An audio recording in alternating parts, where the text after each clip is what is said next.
Cherie Hanson here. I was thinking today, as I was kind of assessing myself, I had a friend and I was talking to her on the phone, and I found my mind comparing myself to her, as it always does. It's set that way. That's the default setting, is comparison. And she is taking care of all the little things around her house that need to be done. And I could feel this urge, like, I have light bulbs that need replaced. I need to do this, whatever. And I had to really take that opportunity. It's kind of like opening a cupboard and you're looking at it and you haven't seen what was in it for a long time. And I was looking at this way I have of talking to myself, which is so fascinating. And I was thinking, well, I don't go out very much. And then I thought, the wise part of me comes in and goes, very much compared to whom? Well, I don't spend that much on Christmas. You don't spend that much on Christmas compared to whom? It's just like, and I went, oh my God, there it is. How I look at other people and the way they're living as a way to set my high water mark. I will think that I do less than other people, I'm less competent than other people, I am less focused than other people when I let my ego run crazy. When you just let it run wild. So, do I honestly not go out as often as other people? And this is where the fallback position comes. I have no way of knowing that. I don't have a meter stick to measure how much other people spend their time riding around in their cars or seeking an object. I don't know that. And I also came across this when I was seeing a picture on Facebook of the Arctic and the hour and a half of light they had in the day. And people were putting up, I couldn't live up there because it's too cold and you can't go out. And I was thinking to myself, cultural context is everything. It's like a translation device. If we realize that everything that we are assessing and everything that we are doing is informed by our cultural content, then we can get to a place which is a very, very peaceful place. And that is of letting go of comparisons, of coming to a place of surrender when we can say with absolute certainty, I don't know.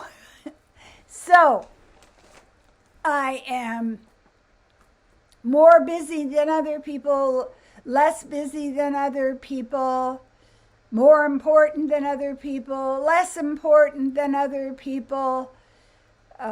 And I thought about when I was in Vienna and it was so cold. And of course, being Canadian, I prize myself on my endurance and my stamina. And this isn't cold, we say to ourselves as we go someplace else. You should be where I am in the winter. But in Vienna, it was brutally cold that Christmas. And they had these metal high tables that were all around the place, and families were out there in the bristling wind, the sandpaper wind, the freeze snot in your nose before it has a chance to fall cold. And they're all just standing around casually at these tables, visiting and enjoying one another. And one family even had a piece of sidewalk cleared off so their tiny kid on a trike could ride back and forth. And it really hit me as I was standing there how much cultural context is everything. We say to ourselves, I can only assess myself based on the rules of my normal. And it's really been an interesting journey for me, because you can get to a place where you understand that there is no normal. What's normal for somebody in the Everglades, or somebody who's in the Amazon rainforest, or somebody who's in the Arctic, or somebody who is in Mexico, is different. We differ from one another in our cultures. And when we can get our mind wrapped around that, it's Christmas. Wrap it up, man. Wrap your mind up and put a bow on it. It is not being normal that is being perfect. It's all relative. And if we can get to a place where we understand that it's all relative, then we're more likely to see other people as our relatives. We are one. We have the same necessities because we're in this very, very fleshy body that is prone to all kinds of slings and arrows. We are one because we have families that we love and try to protect. We are one because we all have enormous ability to love other people and want to give them our love. And then everything else becomes, as my mother used to say, fiddly. It's just fiddly. It's small. It doesn't matter. So we get to a place where we stop comparing ourselves to other people, because the only reason we do that is to see if we should shun them, if we should have nothing to do with them, if we should use their successes to make ourselves feel guilty and lesser than. There is no good outcome from comparing ourselves to other people. It does not lead us to the rainbow. It's a big tar pit. So, do I go out more than my friend does? Does she take better care of the fiddly things in her house to keep it perfect? Who cares? Really, it's irrelevant. And this is the thing that I come to more and more often lately, is that end place, the path that leads to the realization that almost all of what we think is irrelevant. It doesn't matter. What does matter is teaching ourselves to remain compassionate and kind and loving, no matter what's going on. I wanted to read to you a poem I wrote about the word expectation. I see the concept of expectation up there with comparison.